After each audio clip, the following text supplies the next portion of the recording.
কাঁঠালি বিচির নারকেল এবং চিচিঙ্গার এই ইউনিক রেসিপিটি যারা একবার ট্রাই করেনি জাস্ট এভাবে একবার ট্রাই করে দেখবেন। আর কাঁঠালি বিচির সিজন আস্তে আস্তে এটা জাস্ট আগে একবার দেখে নিন। অনেক অনেক টেস্টি একটা রেসিপি। এই রেসিপিটা লক্ষ্মীপুরের মানুষ কিন্তু প্রচুর বানিয়ে থাকে, অন্যান্য অঞ্চলের কথা আমি জানি না। এই রেসিপিটা আমি যেভাবে করব এভাবে যদি করেন এটার কাঁঠালি বিচিটা কিন্তু একদম আস্তে আস্তে থাকবে আর একদম সফট হয়ে যাবে। আর চিচিঙ্গার যে তরকারিটা এটা কিন্তু কালারটা দেখতে অনেক সুন্দর হবে, লোভনীয় হবে, খেতে কিন্তু দুর্দান্ত টেস্টি হবে। আর কথা না বাড়িয়ে চলে যাচ্ছি মূল রেসিপিতে। এখানে আমি একটা পাতিল নিয়ে নিয়েছি, পাতিলের মধ্যে দিয়ে দিয়েছি পরিমাণ মতো তেল। তারপর এখানে আমি দিয়ে দিলাম পেঁয়াজ কুচি আর মাঝখান থেকে কাঁচামরিচ দিয়ে দিলাম। এখন এগুলো তেলের মধ্যে কিছুটা টাইম নেড়ে নিব। তো এই রেসিপিটি যারা এটা কিন্তু এই রেসিপিটি অনেকেই জানেন না, আর যারা জানেন না, যারা এখনও করেননি জাস্ট একবার ট্রাই করে দেখবেন। দিয়ে দিয়েছি স্বাদ মতো লবণ, 1 টিস্পুন জিরা পাউডার, 1 টিস্পুন ধনিয়া পাউডার, আর দিয়ে দিয়েছি হলুদ। আর এখানে দিয়ে দিব রসুন পেস্ট। রসুন পেস্টটা যতটুকু পরিমাণে রান্না করবেন সেই অনুযায়ী দিবেন। এখানে আমি 2 টেবিল স্পুনের মতো রসুন পেস্ট দিয়েছি। দিয়ে এখন এগুলোকে একটু নেড়ে নিব। কাঁঠালি বিচি দিয়ে আমরা কিন্তু অনেক ধরনের রেসিপি করে থাকি, তার মধ্যে এই হচ্ছে একটি। এই রেসিপিটি কিন্তু তরকারির মধ্যে যে মানে ঝোলের তরকারির মধ্যে বেস্ট একটা তরকারি। কাঁঠালি বিচি দিয়ে আমরা মুরগি মাংস দিয়ে রান্না করি, গরু মাংস দিয়ে রান্না করি, কাঁঠাল বিচি দিয়ে আমরা কাবাব তৈরি করি, অনেক কিছু তৈরি করে থাকি। তো কাঁঠালি বিচির এই যে ভর্তা করে থাকি কাঁঠালি বিচির, তো সেইগুলোর মধ্যে এটা কিন্তু তরকারির মধ্যে একদম বেস্ট একটা রেসিপি। তো আমি মশলাগুলোকে একটু কষিয়ে নিয়েছি, কষিয়ে এখানে দিয়ে দিয়েছি রুই মাছ। আজকে যে রেসিপিটি এটা আমি রুই মাছ দিয়ে করছি, আপনি যেই কোনো ধরনের মাছ দিয়ে করতে পারেন, কাতল মাছ, বোয়াল মাছ বা যে কোনো ধরনের মাছ দিয়ে করতে পারেন। এখন এই মাছটাকে দিয়ে আমি উল্টিয়ে পাল্টিয়ে ভালো করে নেড়ে দিব। আর এই মশলাটার মধ্যে একটু কষিয়ে নিতে হবে। এই মাছটা যদি মশলাটার মধ্যে একটু কষিয়ে নেন তাহলে কিন্তু মাছটার মধ্যে মশলাটা খুব সুন্দরভাবে ঢুকবে। অনেকেই আছেন যারা স্পেশালি নতুন গৃহিণী, তাদের জন্য বলছি মাছটা যদি মশলার মধ্যে ভালো করে কষিয়ে নেন তাহলে মাছটার মধ্যে মশলাটা খুব সুন্দরভাবে ঢুকবে, আর এই মাছটা খেতে কিন্তু ভীষণ ভালো লাগবে। তো এখন মাছটাকে ভালো করে আমি কষিয়ে নিলাম, কষিয়ে তারপরে দিয়ে দিয়েছি একটু পানি।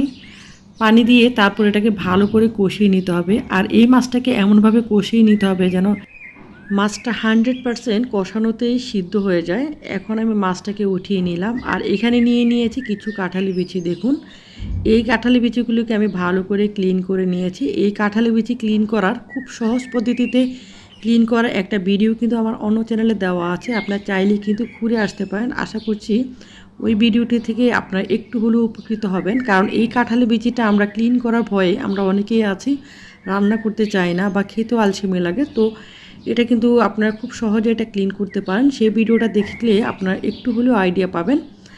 এখন কাঁঠাল বিচিটাকে একটু নেড়ে তারপর কিছুটা টাইম নেড়ে এখন আমি দিয়ে দিয়েছি ঝোলের পানি। আর কাঁঠাল বিচি যদি ভালো হয় তাহলে দেখবেন এই কাঁঠাল বিচিটা সিদ্ধ হতে বেশি সময় লাগবে না। এখানে কাঁঠাল বিচিটা কিছুটা টাইম আমি কুক করে নিয়েছি, এমনভাবে কুক করে নিয়েছি এটা যাতে 50% সিদ্ধ হয়ে যায়, এটাকে এমনভাবে কষিয়ে নিতে হবে। তো কাঁঠাল বিচিটা কিন্তু আবার 50% সিদ্ধ হয়ে গিয়েছে। এখন আমি দিয়ে দিয়েছি কিছুটা পরিমাণ আলু। আলুটাকে দিয়ে কিছুটা টাইম নেড়ে নিতে হবে।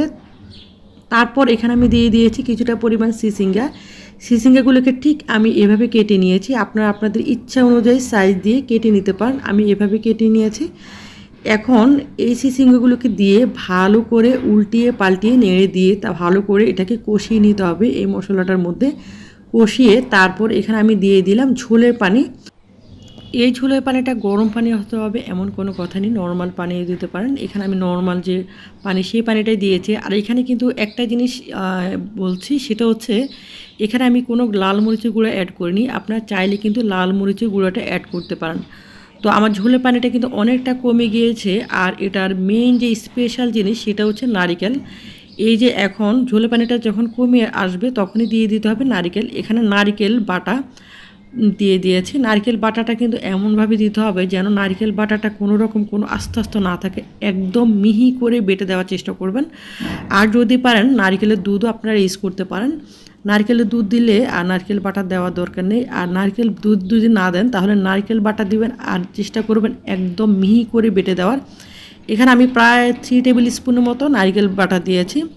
আর নারকেলটাকে অবশ্যই আবারও বলছি একদম মিহি করে বেটে দিতে হবে, এতে করে এটার টেস্টটা খুবই ভালো আসবে। নারকেলটাকে দিয়ে কিছুটা টাইম কুক করে এখন আমি দিয়ে দিয়েছি যে মাছটা, সেই মাছটা দিয়ে দিলাম, দিয়ে আবার এটাকে চুলাটাকে মিডিয়াম টু লো হিটে রেখে এটাকে কিছুটা টাইম কুক করতে হবে। কুক করে এখন আমি দিয়ে দিব ধনেপাতা কুচি। এই ধনেপাতা কুচিটা দিলে এটার ফ্লেভারটা এত সুন্দর আসে আর এটা খেতে কিন্তু ভীষণ মজা হয়। তো নারকেলটা দেওয়ার কারণে এটা ঝাল মিষ্টি সব কিছু মিলে এত টেস্টি হয় এই তরকারিটা, কারণ কাঁঠালি বিচির তরকারি কিন্তু ভীষণ টেস্টি একটা রেসিপি। আর যখন নারিকেলটা দেওয়া হয় তখন কিন্তু এটা ভীষণ মজা হয়। এটার যে তরকারিটা চিচিঙ্গা, কাঁঠালি বিচি, হালকা করে আলু, তারপরে নারিকেল, তারপর ধনেপাতার কম্বিনেশন, এটা অনেক অনেক টেস্টি রেসিপি হয়ে থাকে। তো আশা করছি রেসিপিটি ভালো লেগেছে। যদি ভালো লাইক কমেন্ট শেয়ার করতে ভুলবেন না, আর নতুন হয়ে থাকলে প্লিজ চ্যানেলটিকে সাবস্ক্রাইব করে পাশে থাকবেন।